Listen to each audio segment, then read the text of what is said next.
Ice cream কিনে দিবে তো? হ্যাঁ রে, তোর তো পড়া অনেকক্ষণ হয়ে গেছে, কোথায় ছিলি তুই এতক্ষণ?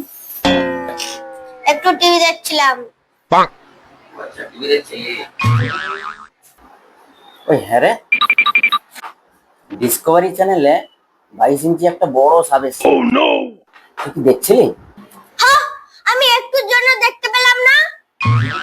কি বলিস, কেন রে? আরে খোকা, ঘরের টিভি তো 21 ইঞ্চি।